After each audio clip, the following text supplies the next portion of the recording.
Hi and welcome back to my channel. In this video, I'm going to be covering the top 5 training that you should be doing, training qualifications or certificates that you should be getting if you are running a community interest company and you're running a community projects. So this is really important and there's a few things here that you might not have thought of. So definitely watch this video. This doesn't have to be expensive. And just to say that there's very little you actually have to have in place in terms of training qualifications to run a community interest company. Anybody could run one. You could be fresh out of college. You could be somebody who's been long-term unemployed. You could be somebody who's had a life experience of a problem, hasn't got qualifications, but has gone ahead and used their life experience to help others and run a community project. So there's actually very little you need, but there are definitely a few things that you should think about, which we're going to cover in this video. Before I get into that, please hit the subscribe button for everything to do with community interest companies and everything to do with grant funding and also social enterprises and all of that jazz. If you would like to know more, especially about some of the training links I'm going to be talking about in this video, and do go over to my website. I have got a CIC marketplace, which a lot of people don't know about. So the CIC marketplace has links to a lot of this stuff that I'm going to be talking about today, and it is free, it's open. You don't have to be a member of my site. You can just go and look at the CIC marketplace. It's fantastic for CICs who are just setting up, who needs to know and get all of their bits and pieces from there. So that aside, let's get into it. So number 1 is probably the obvious one you probably do know about, and that is safeguarding training.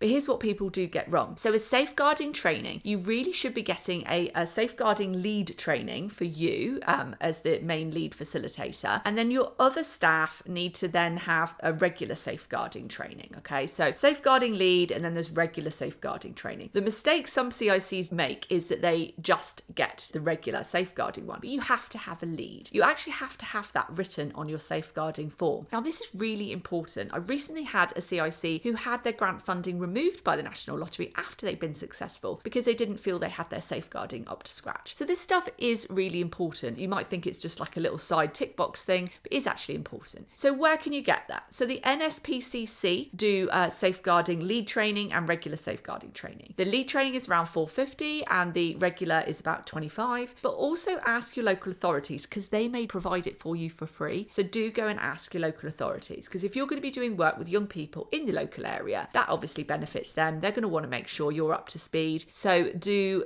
partner with them and help them oversee your safeguarding. That'll also look really good to grant funders, because you can say, we've worked with, local authority to make sure all our volunteers and staff are up to scratch with our safeguarding, and, it will look really legit then. So that's safeguarding. Number 2 is mental health first aid. Now, this might be something that people haven't thought about. They've probably thought about first aid training. And of course, having good first aid training is a brilliant thing to have, especially if you've got kids running around doing stuff, if you're doing outdoor activities, having first aid is obviously a given. But a lot of people don't think about mental health first aid. So if you're running any kind of projects to do with trauma, to do with well-being, to do with dealing with people with mental health issues, which pretty much all of you CICs will be coming into contact with children and adults, maybe with varying mental health issues. So it's really important that you have the mental health first aid. Now, this isn't difficult to get. And again, I've got one recommended on the CIC marketplace. Also, you could just Google it. You can do it online. You can ask again your local authority to point you in the right direction. So mental health first aid, that's the next one. Number 3 is inclusivity training. So there's various different inclusivity trainings. I definitely recommend that most of you do the one to do with neurodivergence, because a lot of people don't even know what being neurodivergent means.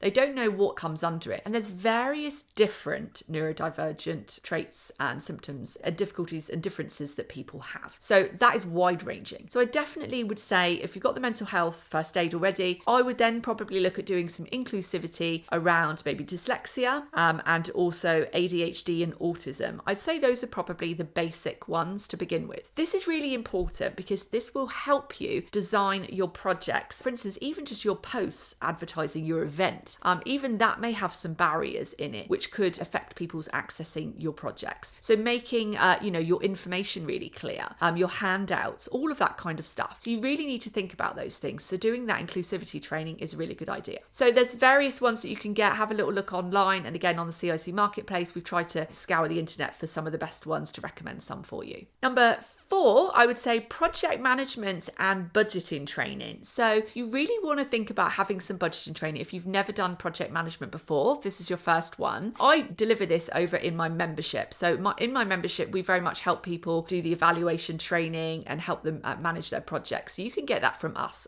in CIC Tribe. But also have a look around as well on the internet. Again, local authority, your local CVS maybe also be able to give you some free training on budget management. And that kind of ties in with like grant writing and stuff as well. So it's about grant writing the budget and also evaluating it. So that's kind of what comes under the project management. And then number 5, this is kind of a general one. So this is about any kind of whatever your specialism is going to be in. So for instance, say you're running some art workshops. The question you might have is, do I need to have some kind of art qualification? The answer to that is no. But why would you not want to get something if you're going to be delivering that? So for instance, say you're going to be doing a photography project. Well, it may be that you're self-taught, which is cool, but it may be that you want to go to college and just do a short course. And this could also transfer to various other things other than sort of art specialisms. Say you're doing youth mentoring, some form of counselling. Obviously, then they would expect you to have some kind of qualification in it. Now, a lot of you are coming from a professional background anyway, so you're going to have that. And if you don't have that, but you've got lived experience, why not just cement that lived experience with like a short course at your local college, just to update those skills? Just so if anybody asks, you're like, well, I've got lived experience of, say, addiction or whatever else. That's given me that wealth of experience. That's why I know I'm able to do good, impactful work, but I have also gone to college and done this short course. Now, if those things come at a cost, you can factor them into your budgets. So why not put that in and build all of those trainings and all those things I've talked about? Why not build that into your budgets so that you know that you're able to cover those costs, to develop you and your other staff, to make sure you've got everything straight and all set up and you're all good to go. And you know then if a grant funder comes back to you and says, oh, have you got experience in this? Have you got qualifications in this? Then you'll be like, yeah, cool, here it is. And you could also draft up a policy about that as well. And something with your directors, you could put this in your minutes at your quarterly meetings that you'll do with your CIC, just to put in about staff development and training. So I hope that was useful. If it was, please hit the subscribe button for more. And if you want to go over to the CIC Tribe Marketplace, I've also put the link in the description.